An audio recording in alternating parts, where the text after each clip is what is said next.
नजर सब पर। नमस्कार, मैं अनंत त्रिपाठी, स्वागत है आपका 10 न्यूज में। आइए सीधे रुख करते हैं अब तक की 10 बड़ी खबरों का। नरेंद्र मोदी केरल के थिरुवल्ला पहुंचे और बड़ा दावा किया। उन्होंने कहा कि इस बार राज्य में एलडीएफ सरकार जाएगी और एनडीए सत्ता में आएगी।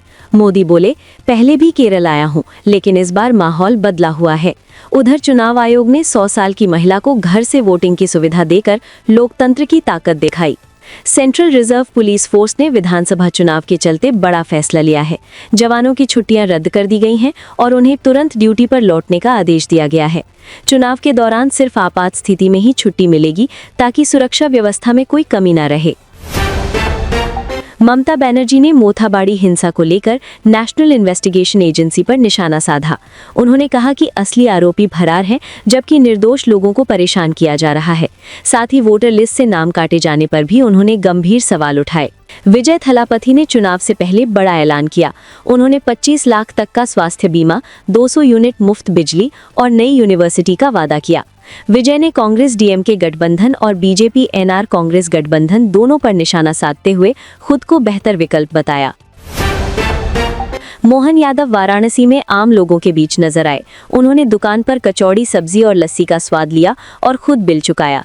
सीएम ने लोगों से विक्रमादित्य महानाट्य देखने की अपील की। इस दौरान उन्हें देखने के लिए भारी भीड़ जुटी। योगी आदित्यनाथ ने असम में रैली के दौरान कहा कि यूपी में अब दंगे और कर्फ्यू नहीं होते। उन्होंने दावा किया कि सड़कों पर नमाज नहीं पढ़ी जाती और राज्य में शांति का माहौल है।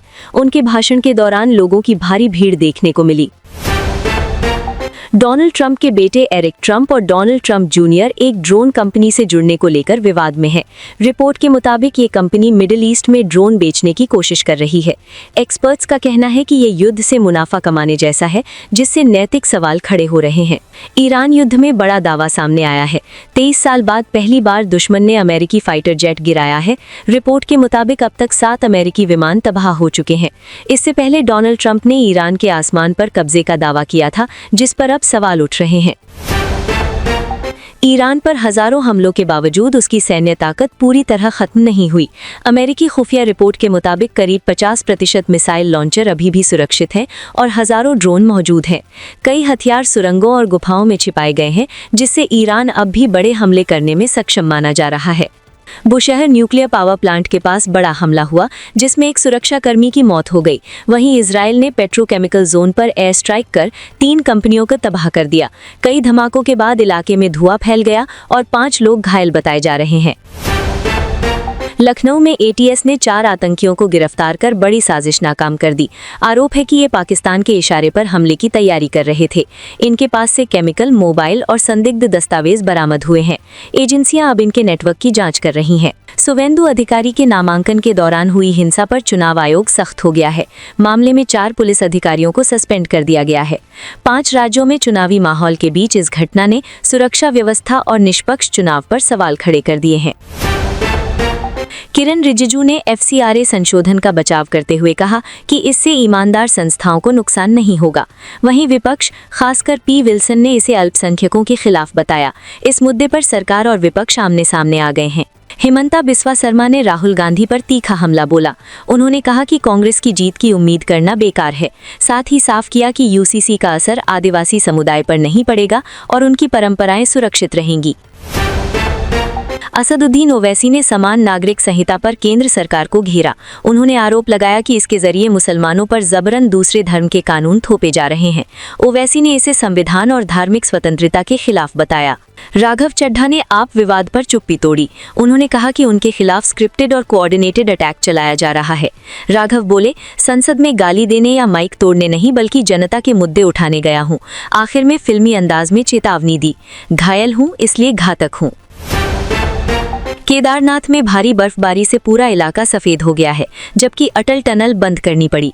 उत्तर भारत में बारिश, ओले और आंधी का असर जारी है। यूपी में बिजली गिरने से 5 लोगों की मौत हो चुकी है। मौसम विभाग ने 11 राज्यों में अगले 3 दिन तक खराब मौसम का अलर्ट जारी किया है। सोने की कीमत इस हफ्ते 3,666 रुपये बढ़कर 1,47,000 रुपये प्रति 10 ग्राम पहुंच गई। वहीं चांदी भी 6,166 रुपये महंगी होकर 2,28,000 रुपये प्रति किलो हो गई। सरकार ने अब विदेशी ज्वेलरी को रिस्ट्रिक्टेड कैटेगरी में डाल दिया है, यानी बाहर से गहने मंगाने के लिए लाइसेंस लेना जरूरी होगा। पंजाब किंग्स ने चेन्नई सुपर किंग्स को हराकर नया रिकॉर्ड बनाया। 209 रन के लक्ष्य को हासिल करते हुए पंजाब ने टी20 में 9वीं बार 200 प्लस रन चेज किया। चेन्नई ने भी 36वीं बार 200 प्लस स्कोर बनाया, लेकिन जीत से चूक गई। मैच में कई रिकॉर्ड और रोमांचक पल देखने को मिले। डकैत का ट्रेलर रिलीज हो गया है। मृणाल ठाकुर और अदिति सेश की ये फिल्म प्यार, धोखा और बदले की कहानी पर आधारित है। फिल्म में अनुराग कश्यप विलन के रोल में नजर आएंगे। तो ये थी अब तक की 10 बड़ी खबरें। देश विदेश की और भी ताजा तरीन खबरों के लिए जुड़े रहिए 10 न्यूज के साथ। नजर सब पर। नजर सब पर।